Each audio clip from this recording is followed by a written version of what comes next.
क्या पढ़ना है? दही वाली मगम्मा। इसमें ये आपका वर्णिका का पहला अध्याय है। इसमें आपका पूछे जाने वाले प्रश्न लगभग वर्णिका गोधली का पूरक अंग होता है या पूरक बुक है, जिसमें से दोनों बुक को मिलाकर के कितने नंबर का परीक्षा में पूछे जाते हैं? 100 नंबर का।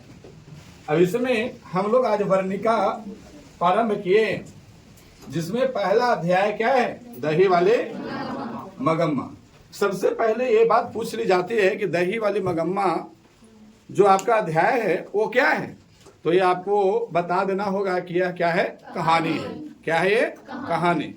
और ये कहानी किस भाषा में लिखी गई है? तो कन्नड़ भाषा में। किस भाषा में? कन्नड़। लेखक इसका है श्रीनिवास। श्रीनिवास का पूरा नाम है मास्ती वेंकटेश अयंगार। मास्ती वेंकटेश अयंगार।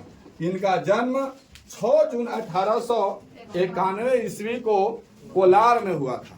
ये कोलार जगह कहाँ पे है? तो कर्नाटक में। श्रीनिवास को साहित्य अकादमी पुरस्कार मिला है, और ये कब मिला था? 1968 में। एक बुक लिखे थे उन्होंने, सन्ना कथे गुलू, जिसके लिए श्रीनिवास को साहित्य अकादमी पुरस्कार प्राप्त हुए थे।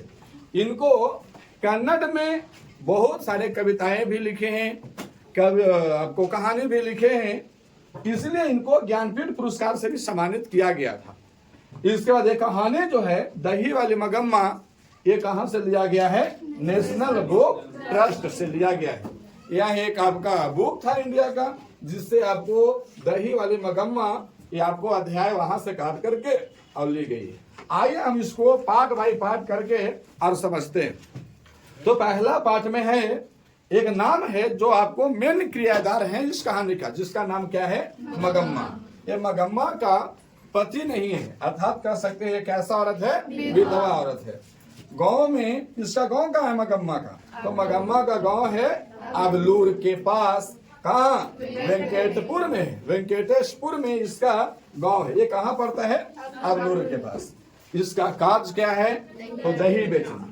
दही बेच करके अपने घर को, अपने जीवन को ये व्यतीत कर रही है ना। इसको खाने के अलावा भी पान सुपारी आदि खाया करती है। पान सुपारी आदि ये खाया करती है। अब इसमें दूसरा जो है, ये आपको मगम्मा का पुतो है, जिनका नाम क्या है? नजम्मा। क्या नाम है? नजम्मा। ये मगम्मा की पुतो है। इसका कार्य क्या है? तो समय समय पर क्या करते हैं? झगड़ा करती है। किससे? अपने सासू माँ से। आज भी ये रीति रिवाज में कायम है, कुछ नहीं काम है तो सास पुतों में हो जाए। तो ये आपको आसान बातें बताई गई यहाँ पे। इसके बाद एक और लोग है, जिसका नाम क्या है? ये नजम्मा का हस्बैंड, या फिर हम कह सकते हैं मगम्मा का बेटा है। इसका भैया ये इसका क्या कसूर है? जब दो लोग, अर्थात कह सकते हैं कि हमारी माँ और हमारे वाली अगर दो लोग लड़ रहे हैं, तो तीसरा में हम क्या कर सकते हैं? अगर उधर बोले तो इधर वाला नाराज, इधर बोले तो उधर वाला नाराज। ये बेचारा बीच बीच में क्या हुआ है? फंसा हुआ है कि हम बोले तो किधर बोले।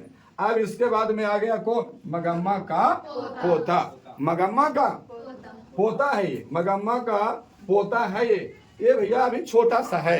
ये हरेक किसी प्यार में बढ़ने पलने वाला लड़का है। इसके बाद इसमें हुआ क्या, तो हम पार्ट बाई पार्ट करके देख रहे हैं। ये पार्ट 1 में सारी बात, ये पार्ट 2 में बताई जा रही है। मगम्मा अपने घर से रोज दही बेचने जाती है, और दही बेच करके अपने घर के लिए कुछ मिठाइयाँ, चॉकलेट, कभी आइसक्रीम वगैरह वगैरह कुछ लेकर के लोग आते हैं घर पे। वैसे मगम्मा भी क्या करती थी कि दही बेचने जाती थी, और उधर से अपने पोते के लिए क्या लेकर के आती थी?